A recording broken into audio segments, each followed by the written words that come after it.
Monkeypox cases increase causing global concern.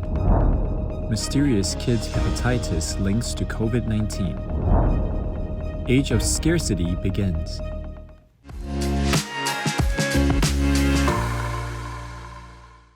Hello, I'm Johnny. Thank you for joining us on FUNDAY News. It's May 28th, Friday, and here are your top stories.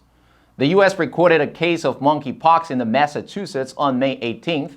The rare disease typically found in Africa, yet a small number of confirmed or suspected cases have also been reported recently in the United Kingdom, Portugal, and Spain.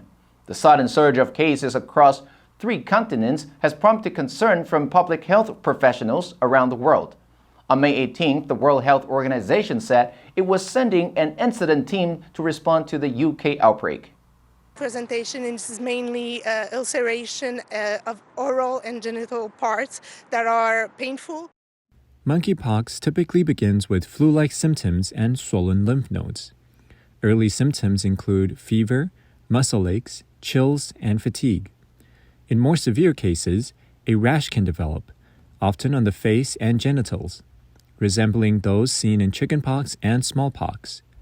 Painful and itchy lesions can form across the body, before eventually becoming scabs and falling off. Most people recover from monkeypox within weeks, but the disease can be fatal. British Health Security Agency said the country's latest cases have been seen predominantly in gay, bisexual, or men who have sex with men. A report posted on medRxiv May 14th revealed that the mysterious cases of severe hepatitis reported in hundreds of young children around the world could be caused by the SARS-CoV-2 coronavirus. The report said children with COVID-19 are at significantly increased risk for liver dysfunction afterward. But most of the children with acute hepatitis do not report a previous SARS-CoV-2 infection. Instead, the majority have been found to be infected with an adenovirus code 41F, which is not known to attack the liver. Alabama became so sick, they needed a liver transplant. But while doctors don't yet know the cause, they are also shutting down any claims that this has anything to do with COVID-19. Researchers suggest that children with acute hepatitis should have their stool tested for SARS-CoV-2 persistent and for other signs of liver damage that happens because the spike protein of the coronavirus is a superantigen that oversensitizes the immune system. They theorize the lingering particles of the coronavirus in the gastrointestinal tract in these children could be priming the immune system to overreact to adenovirus 41F, with high amounts of inflammatory proteins that ultimately damage the liver.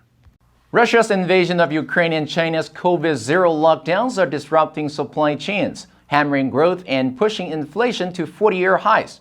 Bloomberg Economics has lopped $1.6 trillion of its forecast for global GDP in 2022 for these cheap reasons. In the long term, a rollback of globalization to late 1990s levels would leave the world 3.5% poorer than if trade stabilizes at its current share of output, and 15% poorer relative to a scenario of global ties strengthening. Bloomberg Economists has run a simulation of what an accelerated reversal of globalization might look like in the long term. It points to a significantly poorer and less productive planet, with trade back at levels before China joined the World Trade Organization. An additional blow, inflation would likely be higher and more volatile. So far in 2022, commodities have been among the big winners, along with companies that produce or trade them. Shares in defense firms have outperformed too, as global tensions soar.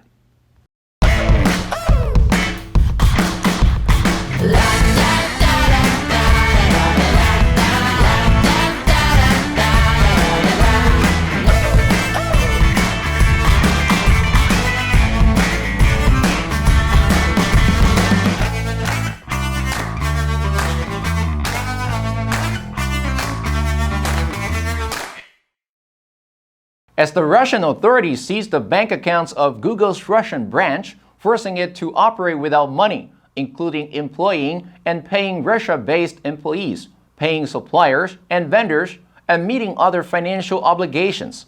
Google Russia has published a notice of its intention to file for bankruptcy on May 18th. So far, Google appears to be the first big tech company to file for bankruptcy in Russia as a result of the war on Ukraine. Google's Russian branch reported making about $2.086 billion in 2021 and employed over 100 workers. Google says its free service will still be available in the country.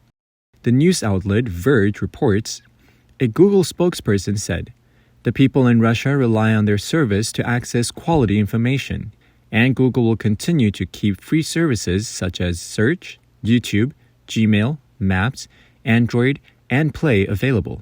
It's unclear how much Russia has seized from Google in total." The U.S. federal health officials warned on May 18th that a third of Americans live in areas where the threat of COVID-19 is now so high that they should consider wearing a mask in indoor public settings. Dr. Rochelle Walensky, the director of the U.S. CDC, said that the 7-day average of hospital admissions from COVID rose 19% over the previous week. About 3,000 people a day were being admitted with COVID. The average of new confirmed COVID cases in the U.S. surpassed 100,000 a day. Dr. Rochelle Walensky urged local leaders to encourage the use of prevention strategies like masking in public indoor settings and increasing access to testing and treatment for individuals. According to a New York Times database, the figure of the daily 100,000 new confirmed cases is up 61% from 2 weeks ago. Public health experts believe the true number is far higher because many people are not reporting the results of at-home tests. They say if people become complacent now, foregoing booster doses or failing to vaccinate their children, they might pay for it later on.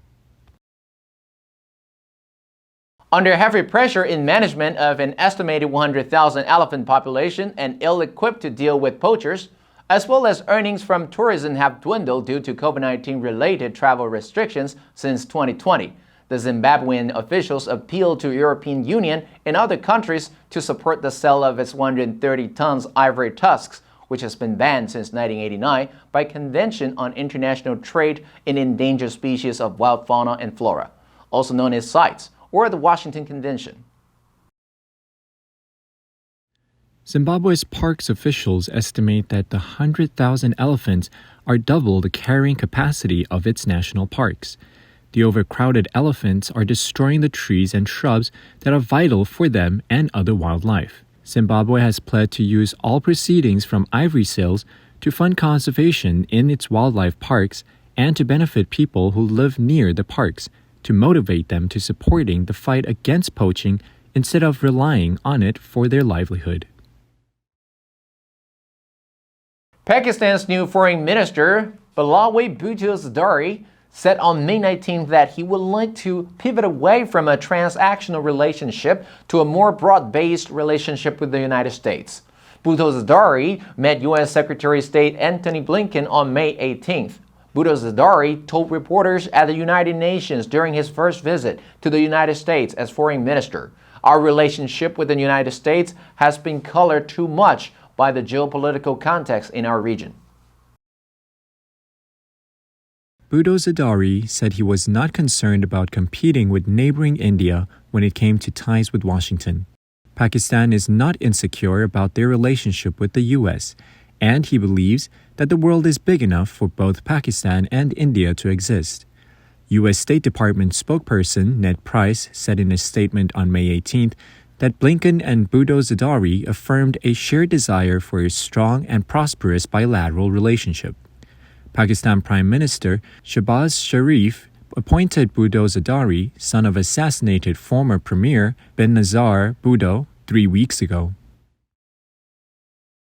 And that's all the time we have for today. Thank you for joining us on FUNDAY News. Let's make every day a fun day. I'm Johnny Wu, your host. I'll see you next time.